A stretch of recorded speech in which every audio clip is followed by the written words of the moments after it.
That's our 2004 GMC Yukon. Got a snazzy decal on the side of it.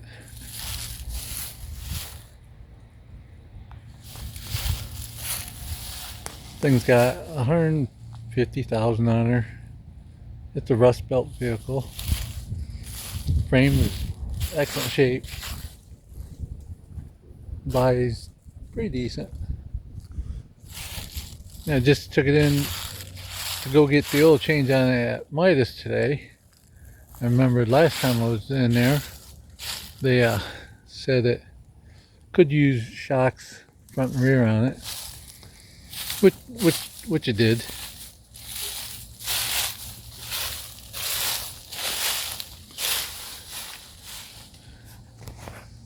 Yeah. See, there we go. That's better. Needs to go through the car wash. But, yeah, behind the rear wheel well, starting to rust up in there. Not bad there on doors and that. She's solid, nice solid. Yeah, I took her into Midas. Got the oil change on it and have them throw the shocks on there. There was a clunking coming from the driver's side here up front, and it was because bushings were shot on that front shock there. No more clunk now. Interior's nice and clean on it. Of course, where I live, you have to lock your doors.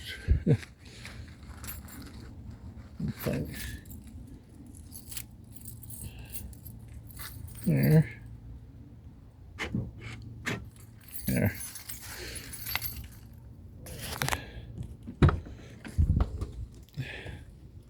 Interior's clean on there. So the rockers they're rusted. But the frame's nice solid on it. Rest of the body's all good. Interior's holding up halfway decent.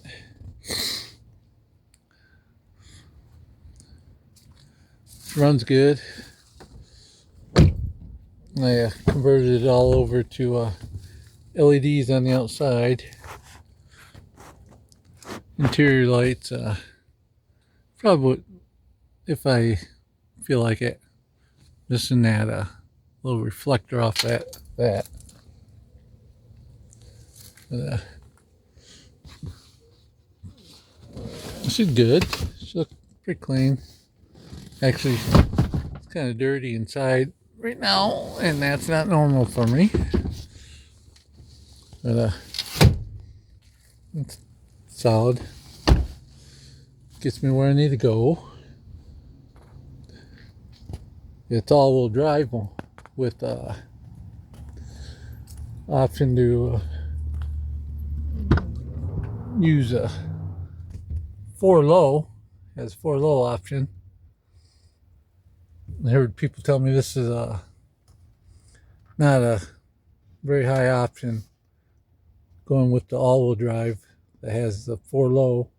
Everybody says that the Denali's, you don't have an option for 4-low. It's just full-time full-time all-wheel drive.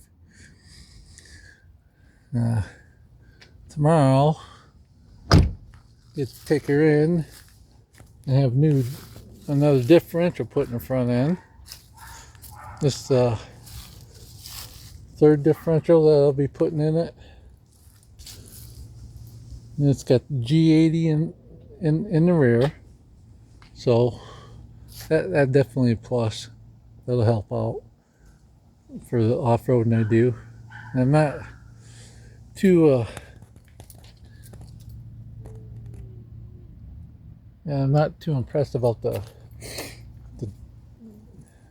tread design on these Michelins, but they're supposed to be okay off-road. And I prefer, something with a little little more aggressive tread design to it, especially for trails I run.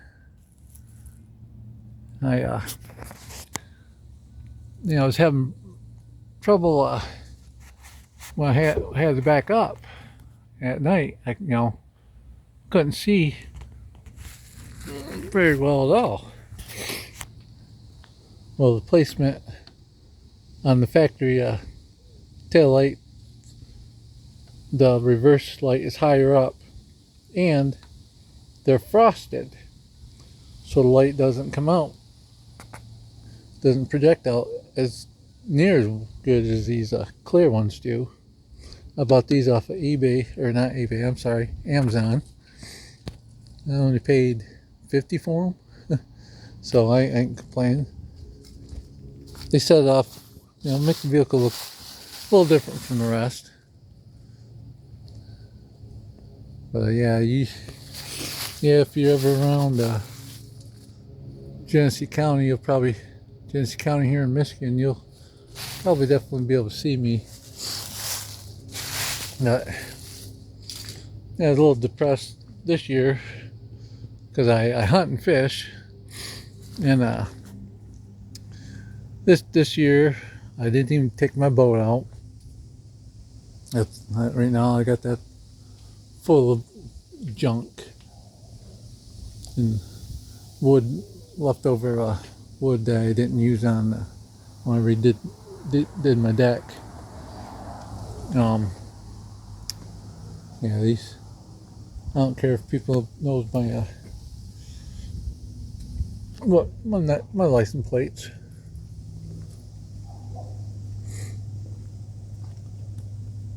See, Naughty 1, Naughty 2 on the wife's van. The van, 2007 Buick Terraza, Chevy Uplander, Pontiac, what is it, SV6 or SR6, something like that. They're all the same. And they're Honda, or not Honda, but Saturn has a van like these two. So this, I converted them all over to LED for the lights. Never had a problem with the backup lights on that, seeing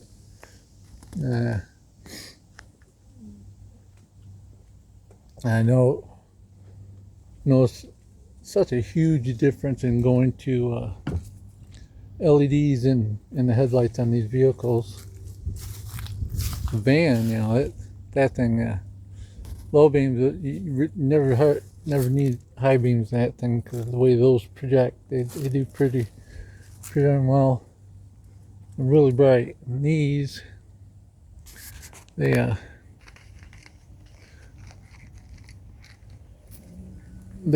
need to adjust these up.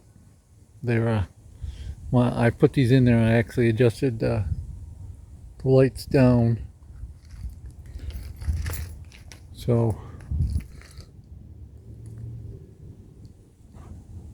there. Gotta lock it. And we've got remote start on it.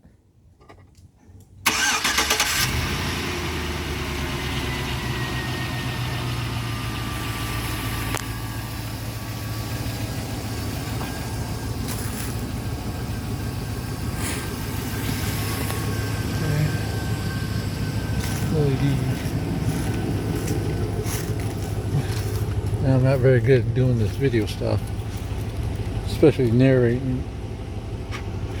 But great shape for all on this record.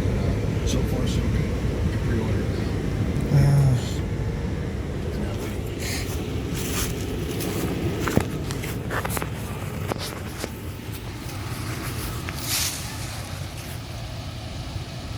yeah, these fog lights, they're actually driving lights. They stink. They don't help at all, really. I mainly use those for looks. And there's the low beam, and see high beam.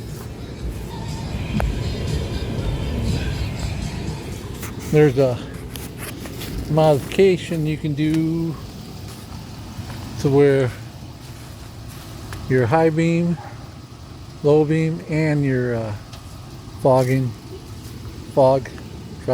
lights will stay on. I did that to my '06 Trailblazer, and that really helped out.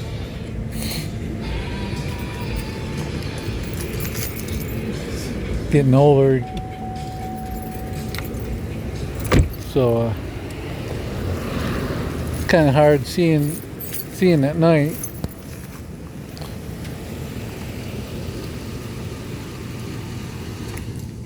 Yeah. So yeah, upgrading the LEDs will help, but you have to make sure you realign your headlights, because they don't project like a incandescent bulb does. That's not what those reflector housings were designed for.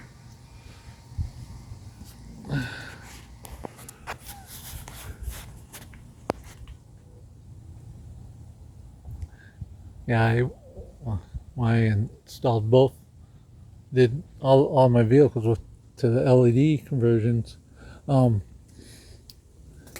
Yeah, I readjusted realigned the lights, and you have to index the bulb,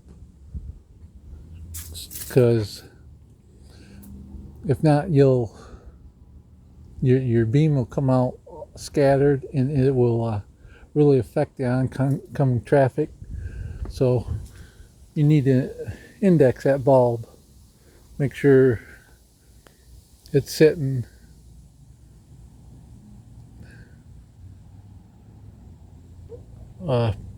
horizontal in there. And don't buy the bulbs that have the LEDs surrounding like that for your headlights. Just get the ones that's got that has the LED on both sides of the thing, not like this, because those don't have the output that you need in a headlight. A fog light or something, maybe, yeah, but not these.